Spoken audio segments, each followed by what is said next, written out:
বাংলা সাহিত্যের রোমাঞ্চকর কিছু গল্প দিয়ে সাজানো আমাদের এই বিশেষ নিবেদন সানডে সাসপেন্স। আজ আপনার জন্য গজেন্দ্র কুমার মিত্রর লেখা এক রাত্রির অতিথি। কথা সাহিত্যিক গজেন্দ্র কুমার মিত্র জন্মেছিলেন 11ই নভেম্বর 1908 সালে কলকাতায়।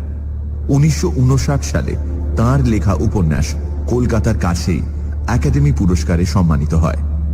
কলকাতার কাছেই, উপকণ্ঠে এবং পৌষ ফাগুনের পালা এই ট্রিলজিকে বাংলা সাহিত্যের ল্যান্ডমার্ক বলে ধরা হয়। তার আরো একটি উল্লেখযোগ্য রচনা হল পাঞ্চজন্য। আজকের গল্প এক রাত্রির অতিথি। গল্পটি আমরা নিয়েছি মিত্র ও ঘোষ থেকে প্রকাশিত 100 বছরের সেরা ভৌতিক এই বইটি থেকে। বইটি সম্পাদনা করেছেন শীর্ষেন্দু মুখোপাধ্যায় ও বারিত বরণ ঘোষ। প্রধান চরিত্রে অনিমেষ, বুড়ো মাঝি এবং জনৈক সাধক। গল্প পাঠে দীপ এবং মীর। শুরু হচ্ছে এক রাত্রির অতিথি।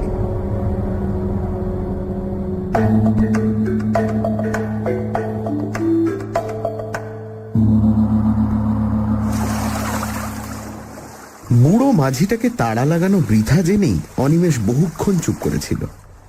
তার ফলে মাঝি আর আরোহী দুজনেই হাল ছেড়ে নিশ্চিন্ত হয়ে বসেছে। মাঝির বকাটাই রোগ, এমনকি ভাবভঙ্গি দেখে মনে হচ্ছিল ওইটাই পেশা।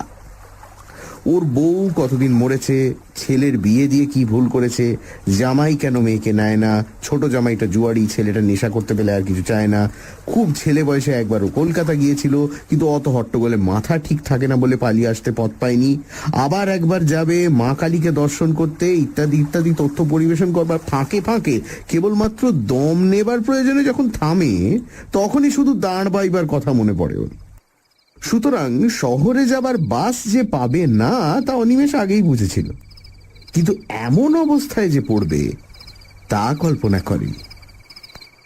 বাস তো নেই, আশেপাশে কোথাও মানব বসতির চিহ্ন যেন চোখে পড়ে না।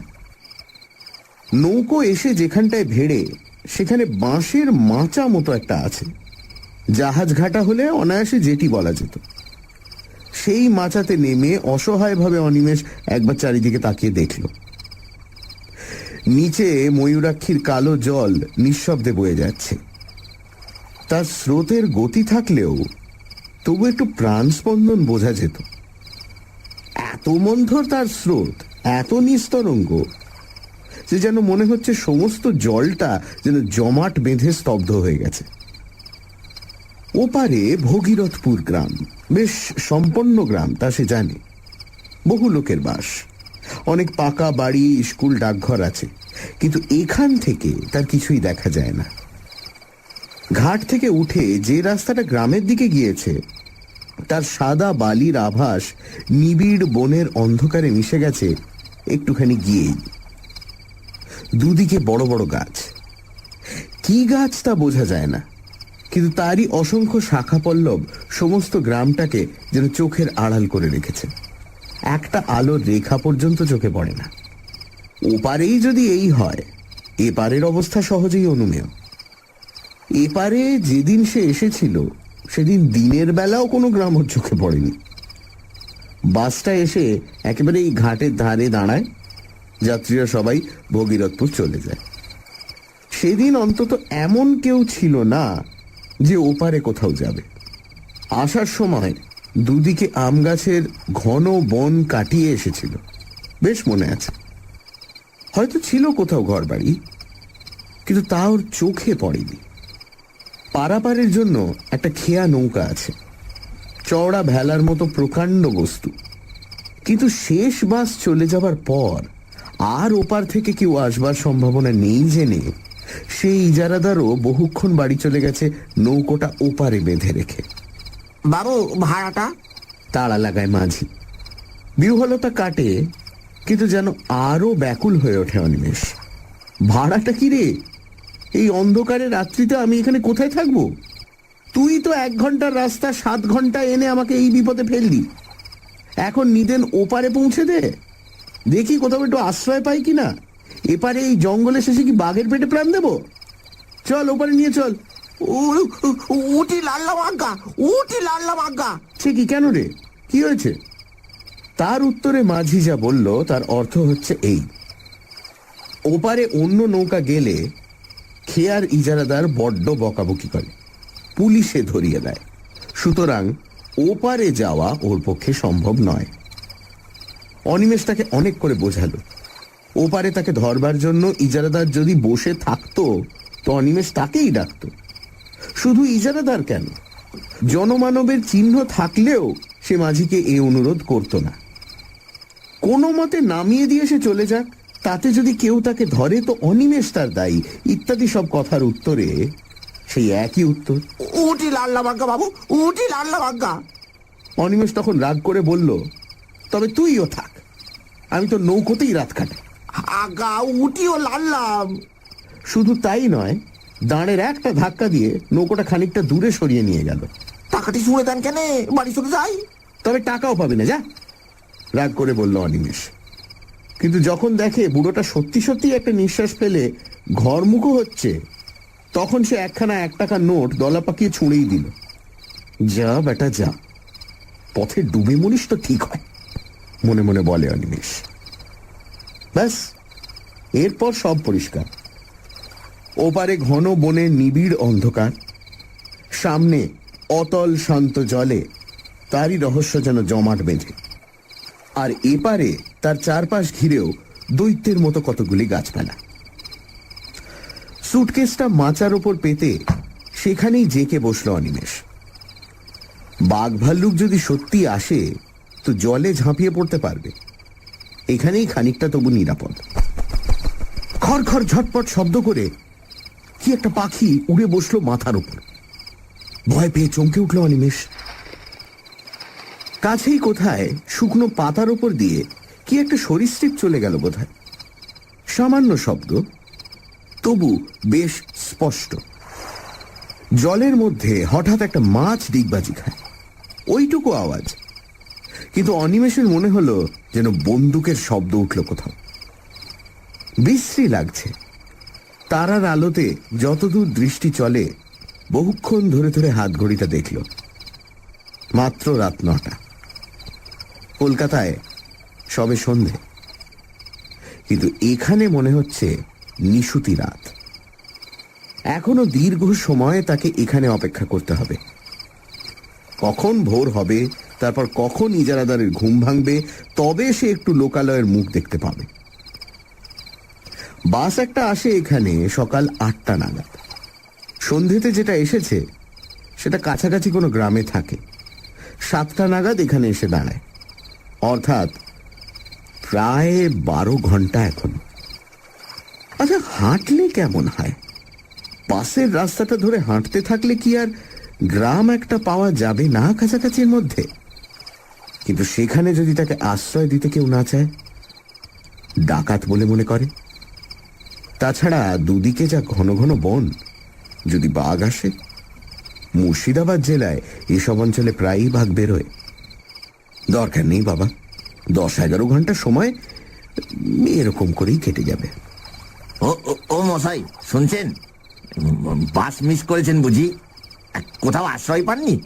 অস্ফুট একটা শব্দ করে চমকে ওঠে অনিমেষ, বরং আঁতকে ওঠে বলাই ঠিক। কখন নিঃশব্দে কে পেছনে এসে দাঁড়িয়েছে ওই এইটুকুও তো টের পায়নি। সামান্য কুটো নড়ার শব্দের দিকেও তো সে কান পেতেছিল। কয়েক মুহূর্ত যেন ভয়ে আড়ষ্ট হয়ে থেকে ঘাড় ফেরাতেও সাহস হল না।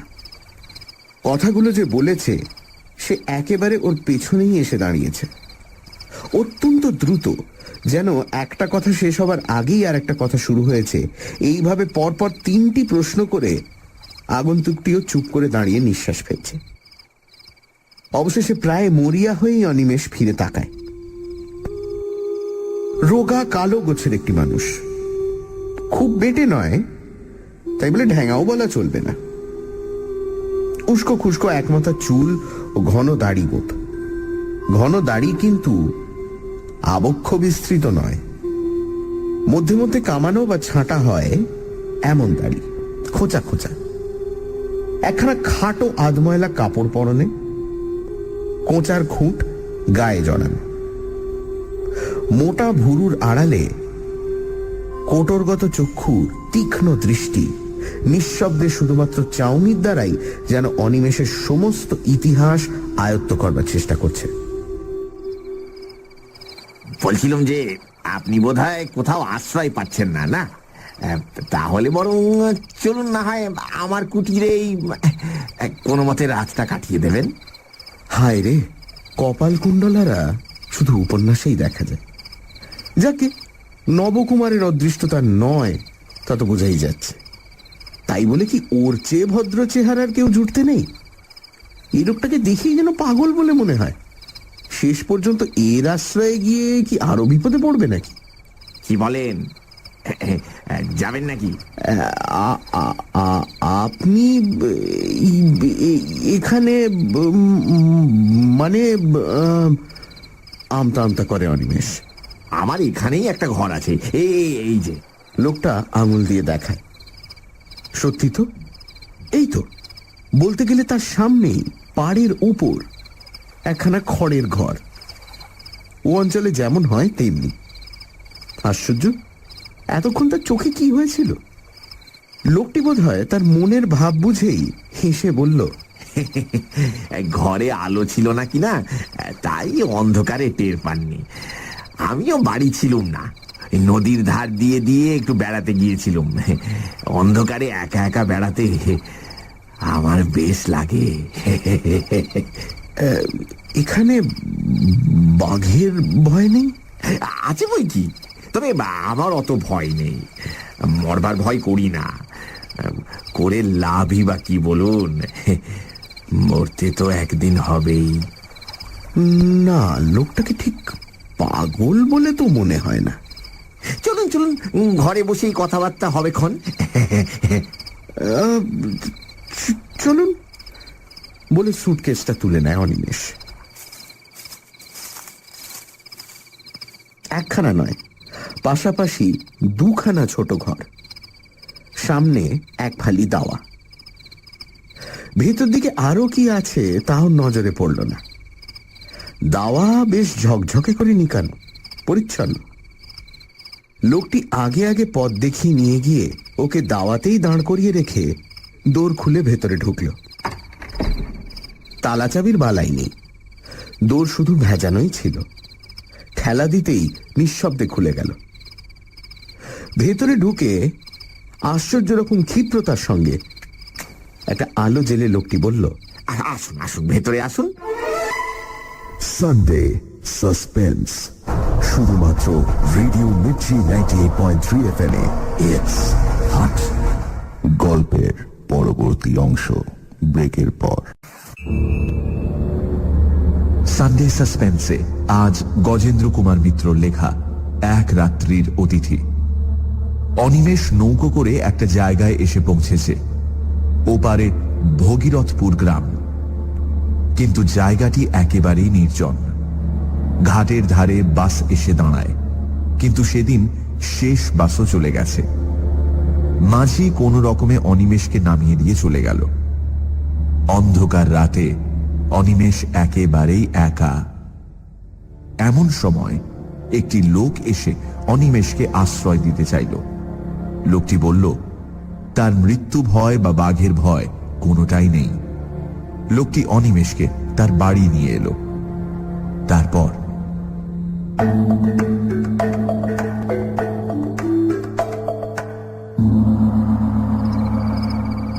ঘরে আসবাবপত্র বেশি ছিল না।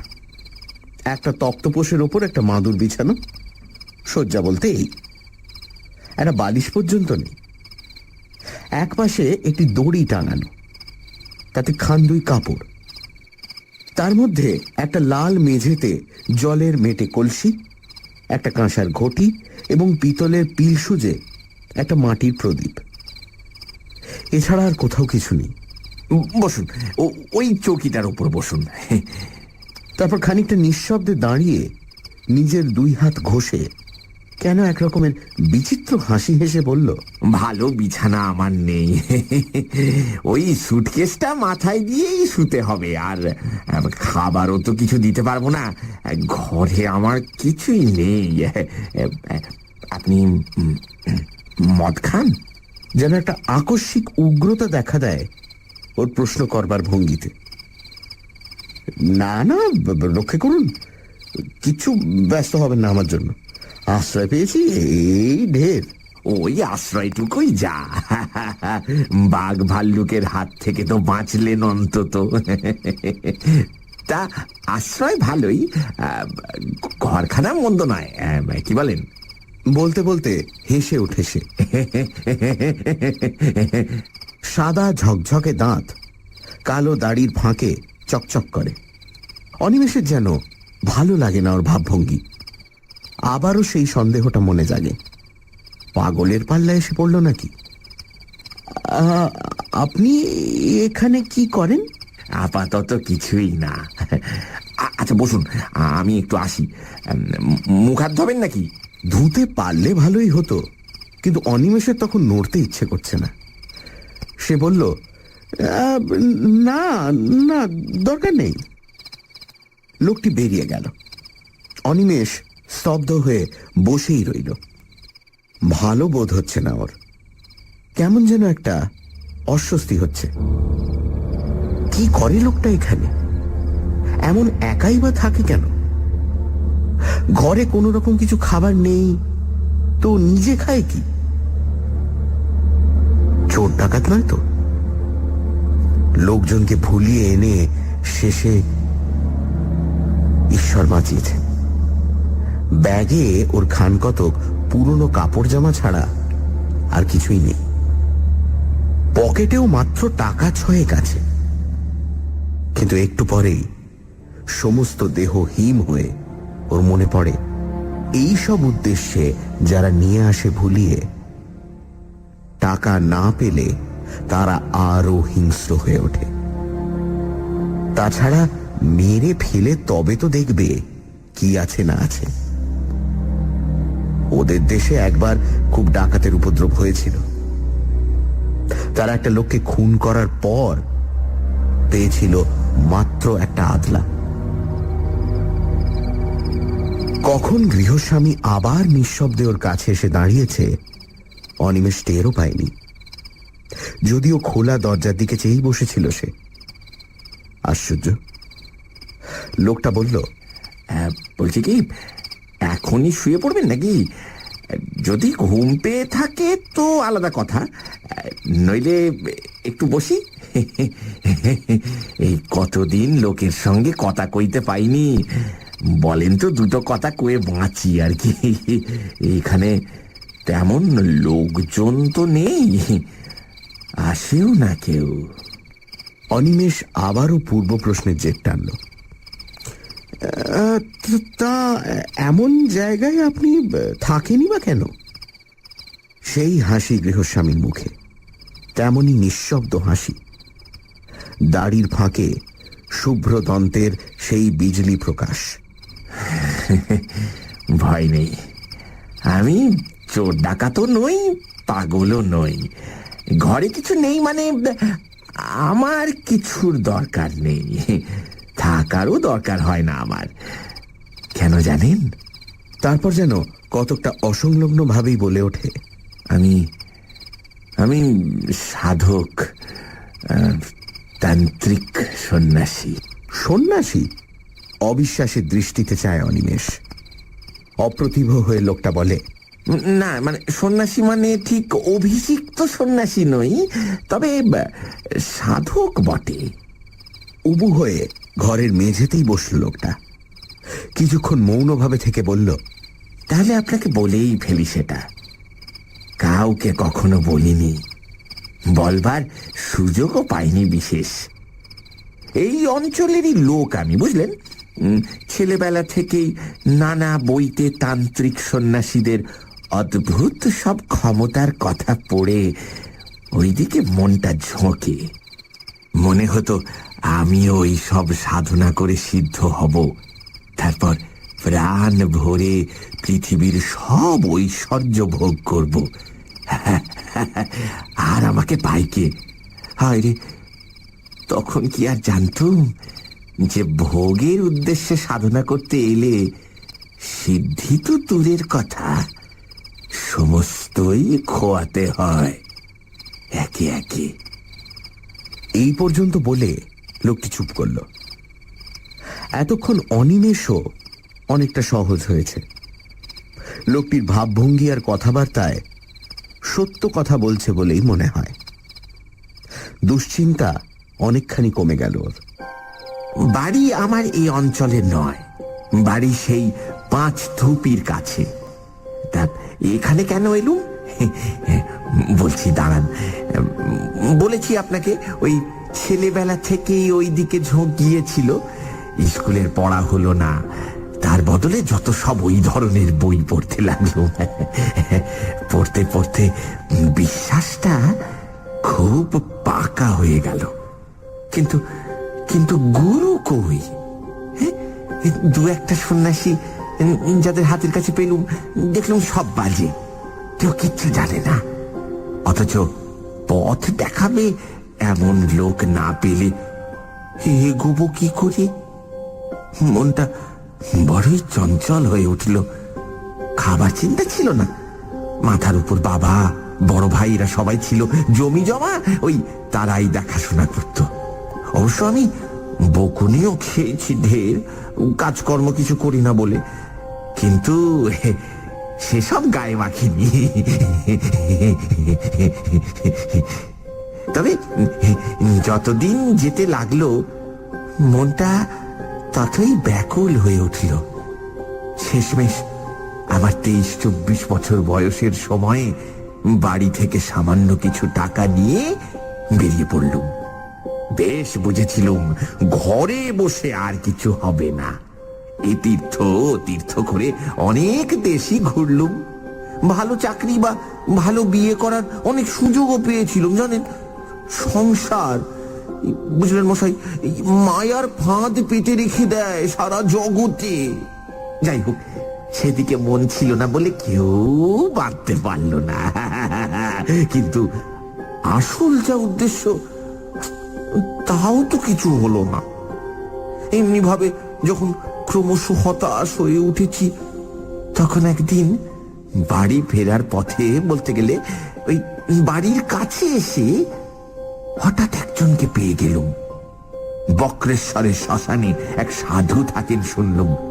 উলঙ্গ থাকেন শ্মশানে শুয়ে, কেউ খেতে দিলে খান, নইলে এমনি থাকেন।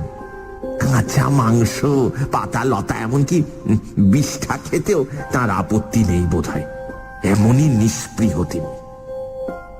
খোঁজ করে করে গেলুম। প্রথম তো দেখাই পাওয়া যায় না, শেষে 3 দিন ধন্না দিয়ে পড়ে থাকতে দর্শন পেলুম। বিপুল দেহ, তীক্ষ্ণ দৃষ্টি, পাগলের মতো ভাবভঙ্গি। কিন্তু পাগল নন, না না না না না। একদিন আমার চোখের সামনে দুদিক থেকে দুদল ভক্ত তাকে দর্শন করতে আসছে দেখে আমার চোখের সামনে শিয়ালের দেহ ধরে বনের মধ্যে গিয়ে সেদুলেন। কেউ আর খুঁজেই পেল না। বুঝলুম যে এতদিন ধরে যাকে খুঁজছিলুম, এতদিন পরে তাকে পেয়েছি। অনিমেষের মনেও ততক্ষণে গল্প জমে উঠেছে। লোকটি থামতেই সে বলল, তারপর? লোক তো পেলুম, তাকে ধরি কি করে? কিছুতেই ধরা দেয় না। কিছু বলতে গেলে শ্মশানের পোড়া কাঠ তুলে তেড়ে আসে। একদিন খুব কান্নাকাটি করতে সব শুনলে মন দিয়ে, কিন্তু তারপর যা বকুনিটি দিলে, বলে ভালো চাস তো এসব মতলব ছাড়, সাধনা করবি তুই ওই 1.5 কাঁপা নিয়ে, তোর কাজ নয়, বুঝলে, মরবি একেবারে। তাছাড়া ভোগ করবার জন্যে সব কাজ যে করতে আসে, তার একুল ওকুল দুকুল যায়। ঘরের ছেলে ঘরে ফিরে যা, যা বিয়ে থা কর, নিজে নিজেই ভগবানকে ডাক, নয়তো কুলগুরুর কাছে দীক্ষা নিস। অনেক কাকুতি মিনতি করলাম, বাবার আর দয়া হলো না। আমি কিন্তু মশাই হাল ছাড়লুম না। আমার তখন জেদ চেপে গেছে কিনা ওইখানেই পড়ে রইলুম, বলতে গেলে না খেয়ে দে, আর গোপনে ওর দিকে নজর রাখলাম, যদি আসল প্রক্রিয়ার কিছু হদিশ পাই। বুঝলেন না, এতদিন কি আর বৃথাই এ লাইনে ঘুরেছি। আসল মানুষ না পাই, ওদের ভেতরের কথা কিছু কিছু জেনেছি বই কি। তারপর হলো কি মশাই, আরো দু একজন সাধক আর ভৈরবী ওখানে এলো বাবার সঙ্গে দেখা করতে, গোপনে এলো। কিন্তু আমি তো ওইখানেই পড়ে থাকি, আমাকে এড়াবে কি করে? পর পর কদিন ওদের চক্র বসলো, আমি তাও দেখলুম। মনে হলো যে আর কি, সব তো শিখে গেছি। ওখান থেকে রওনা হয়ে আর বাড়ি ফিরলুম না। নির্জন স্থান, অথচ শ্মশান, লোকালয় কাছে, এইরকম খুঁজতে খুঁজতে এসে পড়লুম। পথের নলহাটিতে একজন তান্ত্রিকের কাছে দীক্ষাও নিয়ে নিলুম। ও মশাই, এলুম তো এখানে, কিন্তু সাধনা আর হয় না। প্রথম দিন থেকে বিঘ্ন, উপকরণ জোটে তো দিন পাই না, দিন পাই তো উপকরণ নেই। শেষে অনেক কৌশল করিয়ে, অনেক নিচে নেমে যদি বা সব জোগাড় করলুম, এই মঙ্গলবার অমাবস্যার রাত পেয়ে যেমন আসন করে বসেছি। কি বিঘ্ন, কি বিঘ্ন! উফ, ধ্যানে মন দেব কি, কিছুতে মনই স্থির করতে পারি না।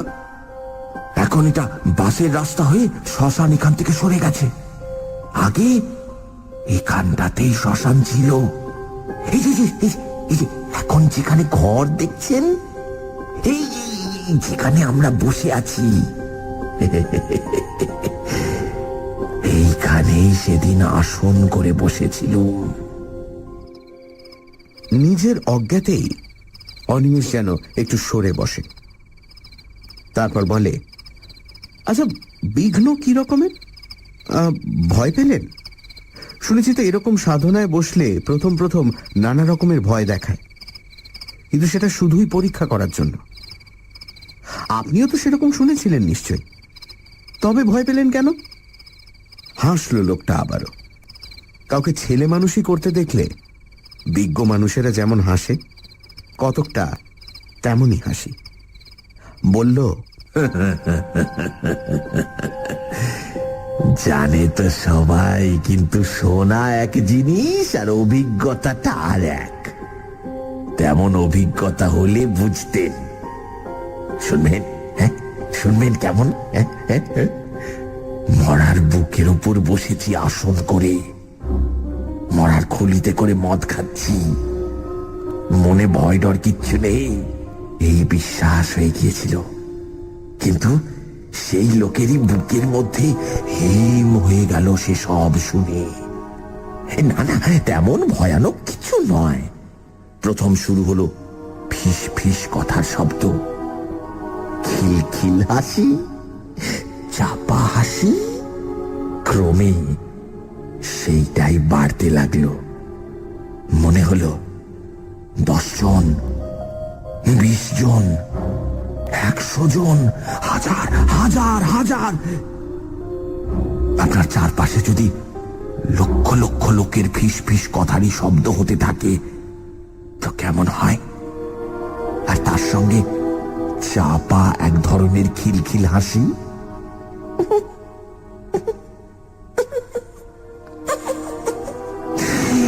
তবু আমি স্থির হয়ে আসনেই বসে রইলুম, নড়লুম না। যদিও কাজে আর মন দিতে পারলুম না, এটাও ঠিক। তারপর মশাই স্পষ্ট দেখতে লাগলুম, শ্মশানের মাটি ফুঁড়ে ফুঁড়ে যেন মরাগুলো উঠছে। কত কাল থেকে মরেছে সব, কত হাজার হাজার বছর ধরে। এক একজনের বিভৎস চেহারা, রোগে যন্ত্রণায় বিকৃত মুখ। কেউ বা খুন হয়েছিল, কেউ বা ঠ্যাঙাড়ের হাতে প্রাণ দিয়েছে, কেউ বা গলায় দড়ির মরা। ঠিক সেই অবস্থায় উঠেছে, তেমনি কন্ধকাটা কিংবা হাড় ঘোড় ভাঙা অবস্থায়। সকলেরই মুখে রাগ, চোখের দৃষ্টিতে আগুন। তারা সবাই আমার দিকে আঙুল তুলে শাসাতে লাগলো, পাপিষ্ঠ, তুই এখানে কেন? শ্মশান অপবিত্র করতে এসেছিস? চলে যা, দূর হয়ে যা। জানিস না এখানে আমরা পাহারা দিচ্ছি? মনে পাপ নিয়ে তুই এসেছিস শ্মশান জাগাতে? চলে যা, চলে যা। তার মধ্যে একজনের আবার শুধু কঙ্কাল। বোধহয় তাকে পুঁতে রেখেছিল কোথাও মেরে, তারপর তাকে তুলে পোড়াতে হয়েছে।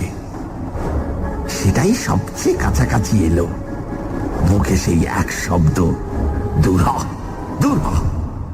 ভয় পেলুম খুব, তবু এও জানি একবার ভয় পেলেই গেল।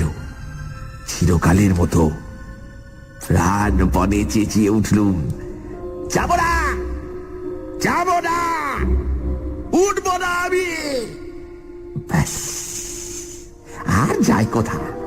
সেই কঙ্কালটা আরো এগিয়ে এসে তার সেই অস্থিময় আঙুল কটা দিয়ে আবার গলাটা চেপে ধরল। সে কি চাপ, সে কি চাপ, যেন মোটা লোহা সাঁড়াশি। কত চেষ্টা করলো মুক্ত হবার,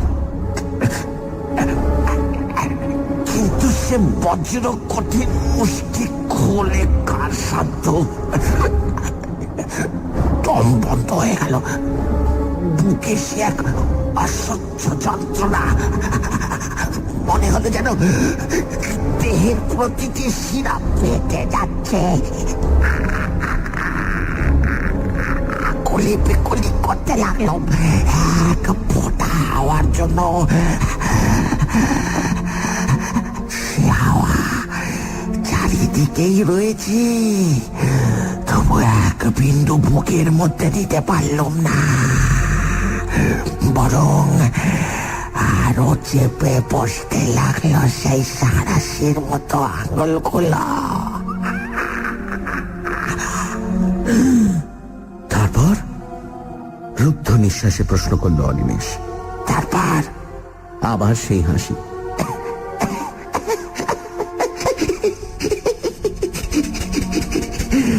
তারপর আর কি? মুক্তি। সেই থেকে ঘুরে বেড়াচ্ছি এখানেই। কাজ নেই, কামাইও নেই, জায়গাটার মায়া ছাড়তে পারি না। সবচেয়ে কষ্ট হয় কথা কইবার লোক নেই বলেই। কিন্তু কথা কইতে গিয়েও একটা অজ্ঞাত আতঙ্কে অনিমেষের যেন গলা কেঁপে যায়। আপনি মুক্তি পেলেন কি করে? তা আমিও জানি না। এক সময় দেখলুম যে আমি দাঁড়িয়ে রয়েছি আমারই ভূতপূর্ব আশ্রয়, অর্থাৎ কিনা দেহটার পাশে। যারা এসেছিল তাদেরও তো কাজ শেষ। তারাও সব যে যার মিলিয়ে গেছে। এক কথায় সব কিছুর শান্তি।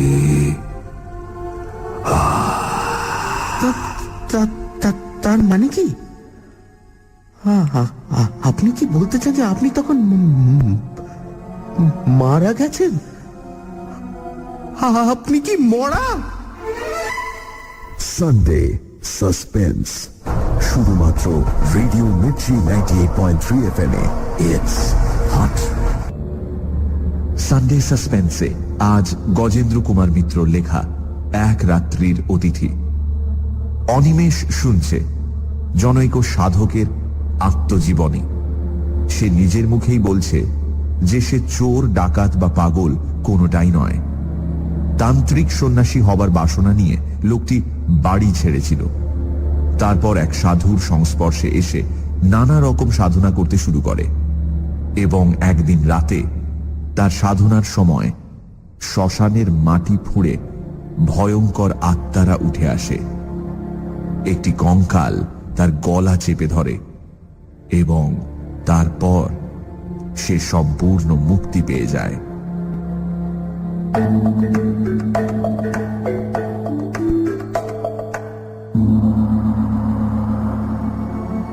প্রশ্নের শেষ অংশটা আকস্মিক আর্তনাদের মতো চিৎকারে পরিসমাপ্ত হয়। কিন্তু প্রশ্ন সে করছে কাকে? কেউ তো নেই, শুধু সে একা বসে আছে ঘরে। বাকি জিনিসগুলো ঠিক আছে, পিদিমটা তেমনই চলছে, শুধু উবু হয়ে বসে যে লোকটা কথা বলছিল সে আর নেই। কোথা দিয়ে গেল লোকটা? কখন উঠে গেল তার চোখের সামনে দিয়ে? বারবার এই ব্যাকুল প্রশ্ন ওর মনে উঠতে লাগলো, কিন্তু উত্তর দেবে কে? খানিক পরে আসল প্রশ্নটা আবার প্রবল হয়ে উঠল। তাহলে কি লোকটা যা বলে গেল তাই সত্যি? ও লোকটা মানুষ নয়, অশরীরী, বিদেহী আত্মা। খাবার কিছু লাগে না ওর, বলেছিল বটে। মরবার ভয় নেই। গায়ে কাঁটা দিয়ে ওঠে অনিমেষের। কিন্তু সে শিক্ষিত ছেলে, বিজ্ঞান পড়া ছেলে। এসব মিথ্যা কল্পনা, আত্মসম্মোহন বলেই জানে। সে বিশ্বাস করবে না এই কথা যে বিংশ শতাব্দীর মধ্যভাগে বসে সে ভূত দেখেছে। আচ্ছা, পেছনে ছায়া পড়েছিল কি ওর? মনে করবার চেষ্টা করে অনিমেষ। সত্যি কি না লোকটা তার সঙ্গে তামাশা করেছে? আগে যা ভেবেছিল তাই? ডাকাত বা ঠ্যাঙাড়ে জাতীয়, ভয় দেখিয়ে গেল, এরপর কাজ হাসিল করা সোজা হবে ভেবে? মনকে প্রবোধ দেয় সে, এইটে হওয়াই সম্ভব। ভূত হলে আলোয় থাকবে কি করে? বদমাইশ আরো বেশি ভয় দেখাবার জন্য ম্যাজিকওয়ালাদের মতো চোখে নিমেষে সরে গেছে। দৌড়টা বন্ধ করে দেবে নাকি? দেওয়াই উচিত। পালাবে? কোথায় যাবে এই অন্ধকারে? আরো তো ওদের কবলে গিয়েই পড়তে হবে। সে দেখতে পাবে না ওদের, ওরা দেখবে। তার চেয়ে দৌড় বন্ধ করে বসে থাকা মন্দ নয়। যা হবার হবে। আলো তো থাকবে এখানে, লোকগুলোকে চোখে দেখা যাবে। অনিমেষ অতি কষ্টে উঠে দাঁড়ালো। হাতে পায়ে যেন জোর নেই। কোনো মতে উঠে গিয়ে সন্তর্পণে দৌড়টা বন্ধ করে দিল। ভাগ্যিস ভেতরে খিল আছে, বেশ মজবুত খিল। দেখে শুনে ভালো করে বন্ধ করল। যাক, নিশ্চিন্ত। কিন্তু এ কি? হঠাৎ আলো নিভে গেল যে। মুহূর্তের মধ্যে কোন রকম নোটিশ না দিয়েই ঘরটা তার চারপাশ নিশ্ছিদ্র অন্ধকারে ভরে গেল। তেল ছিল না, কিন্তু তাহলে তো একটু একটু করে ম্লান হয়ে আসবে। তবে ভয়ে ওর গাটা হিম হয়ে গেল। তবে কি ঘরের মধ্যে কেউ ছিল? এখন ফু দিয়ে নিভিয়ে দিল। সেই লোকটাই কি? হয়তো তক্তপোষের নিচে ঢুকে গিয়েছিল, তখন সেখানেই লুকিয়েছিল। তাই সে ওর চলে যাওয়াটা লক্ষ্য করেনি। নিশ্চয়ই তাই। কি সর্বনাশ! এই যে হিতে বিপরীত হলো। ওদের হাত থেকে বাঁচতে গিয়ে একেবারে ওদের মুঠোরই মধ্যে এসে পড়ল। পকেটের দেশটাই পর্যন্ত নেই, যতদূর মনে পড়ে ব্যাগও নেই। ব্যাগটাই বা কোথায়? চৌকিটা যে ঠিক কোন দিকে তাও তোর মনে পড়ছে না। উফ, কি বদমাইশ লোকটা। ক্রুদ্ধ স্বরে, হয়তো বা একটু ভীত কণ্ঠেই অনিমেষ বলে উঠল, কে কে ওখানে? আলো জ্বালো বলছি শিগগির, নইলে নইলে ভালো হবে না, দেখিয়ে দেবো মজা। কি হলো, জানালে না? নিস্তব্ধ চারিদিক, কোথাও একটা জনপ্রাণী আছে বলে মনে পড়ে না। রহস্যময় সুগভীর স্তব্ধতা। ঘরে কি জানলা ছিল? তাও তো মনে পড়ছে না। চাই জানলা খুলে দিলে তবু একটু তারার আলো আসে। অনেকক্ষণ চুপ করে দাঁড়িয়ে থেকেও জানলা কোন দিকে মনে পড়ল না। আচ্ছা, একটু এগিয়ে গেলেই তো দেওয়াল, হাতড়ে দেখতে দোষ কি? পরক্ষণেই মনে পড়ল, আরে আচ্ছা বোকা তো সে, দৌড়টাই তো রয়েছে, খুলে বেরিয়ে পড়লেই তো হয়। ঘরের অন্ধকারের চেয়ে বরং বাইরের অন্ধকার ভালো, তারার আলো আছে। কিন্তু ব্যাগটা থাকে, প্রান্ত বাঁচুক। যেদিকে দৌড় দিয়েছেই মাত্র সেদিকেই হাত বাড়ালো। কই সে দরজা? অথচ ও তো সবে দরজা বন্ধ করে এপাশ ফিরেছে আর আলো নিবেছে। তবে কি ও দিক ভুল করেছে? এদিকে দরজা ছিল না। আন্দাজে আন্দাজে এগিয়ে যায় সে। এইটুকু তো ঘর, দেওয়াল পেলে দেওয়াল হাতড়ে হাতড়ে ঘুরলেই দরজা পাবে। তবু ভয় হচ্ছে ও লোকটা না এই সুযোগে পেছন থেকে মেরে বসে। কিন্তু উপায়ই বা কি? এদের কবলে যখন এসে পড়েছেই, মরিয়া হয়েই এগোয় অনিমেষ। এক পা করে যতটা সম্ভব নিঃশব্দে এগোয়। 1 2 3 4 5 6 7 8। এই যে 20 পা হয়ে গেল। ঘরটা যতদূর আন্দাজ হয় 10-12 ফুটের বেশি হবে না লম্বায়। নিহাতি ছোট্ট ঘর, অথচ 20 পা মানে অন্তত 15 ফুট। আরো 2 পা, আরো 10, আরো 20। এ কি, সে মাঠে চলেছে নাকি? কিরকম হলো? 40 পা চলার মতো ঘর তো নয়। কোনাকুনি হাঁটছে, তাতেই বা এত দূর হবে কেমন করে? তবু আরো কয়েক পা যায় সে। হয়তো চলতে চলতে তখন গতি বেঁকে গিয়েছে। সোজা হয়ে হাঁটে আরো খানিকটা। না, তবু দেওয়াল নেই। রহস্যময় অন্ধকার, অনন্ত শূন্যতা। বাইরের মুক্ত শূন্যতা নয়, 4 দেওয়ালের চাপা। তবু তা অনন্ত। এইবার কপালে ঘাম দেখা দেয় অনিমেষের। এতক্ষণ ডাকাতের ভয় যা হয়নি, এবার তাই হলো। পা দুটো কাঁপতে লাগলো থরথর করে, একেবারে যেন ভেঙে এলো। অসহায় ভাবে সেইখানেই বসে পড়ল সে। এটার কি হলো?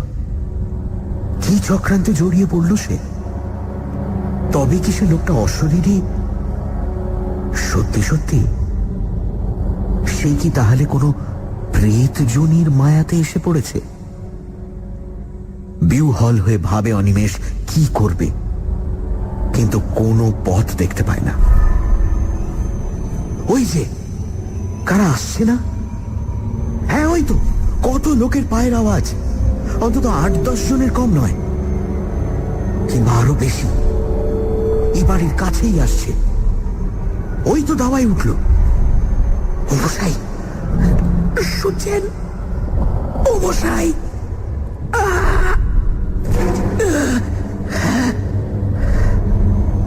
গলা দিয়ে স্বর বেরোলো না। টাকরা শুকিয়ে গিয়েছে, গলা কাঠ। কিন্তু ওরাই যদি সেই ডাকাতের দল হয়, তা হোক, তবু তো তারা মানুষ। ভরসা হলো একটু অনিমেষে। তাহলে অন্তত এটা প্রেতের মায়া নয়। আহ, বাঁচা গেল। হ্যাঁ, ডাকাতি নইলে ওরা অমন ফিস ফিস করে কথা কইবে কেন? বহু লোক যেন পরস্পরের সঙ্গে ফিস ফিস করে কথা কইছে। আরো লোক বাড়ছে, আরো বহু পায়ের শব্দ, অসংখ্য অগণিত ফিস ফিস করে কথা বলার আওয়াজ। এ কি? ওরা কি ঘরে ঢুকছে নাকি? কেমন করে ঢুকলো? ওর যে চারিদিকে শব্দগুলো এগিয়ে আসছে, ওর চারপাশে খুব কাছে খিলখিল করে চাপা হাসির শব্দ। অনেকে হাসছে, তবু শব্দটা খুব জোর নয়।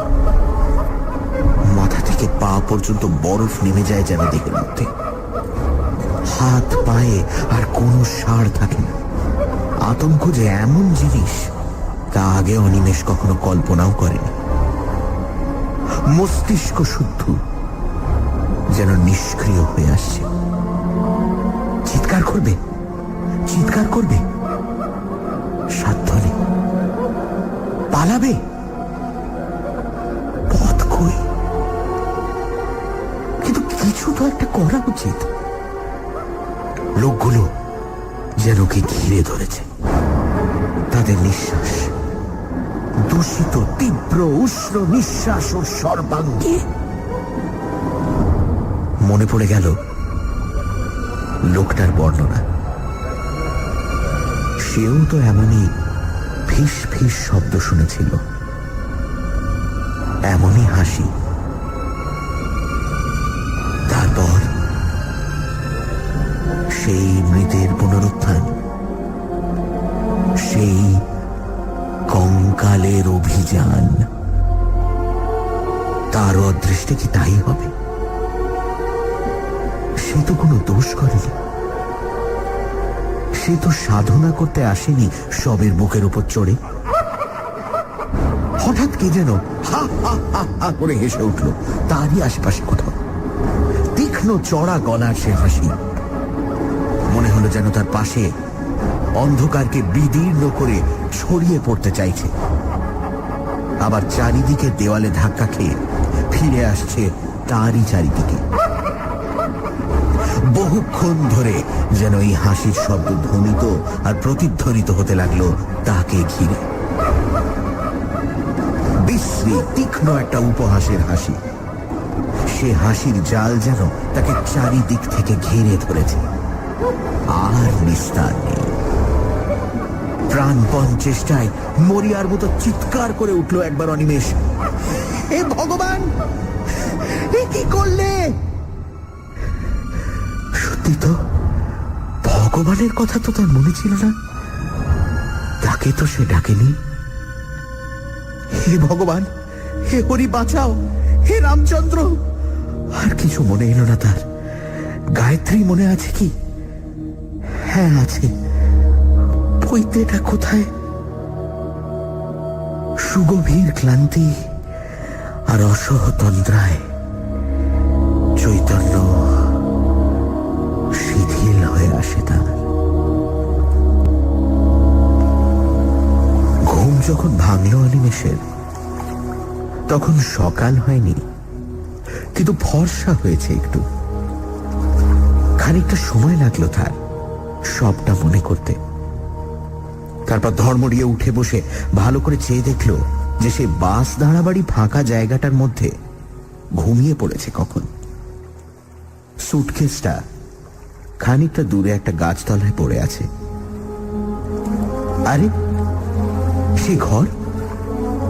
সেই ঘরটা কোথায় গেল? যত দূর দৃষ্টি যায় কোথাও কোনো ঘরের চিহ্ন মাত্র তো নেই। সে কি বাস থেকে নেমে সেখানেই ঘুমিয়ে পড়েছিল? তাই হবে হয়তো, হয়তো সবটাই ওর স্বপ্ন। সে উঠে নদীতে গেল মুখ হাত ধুতে।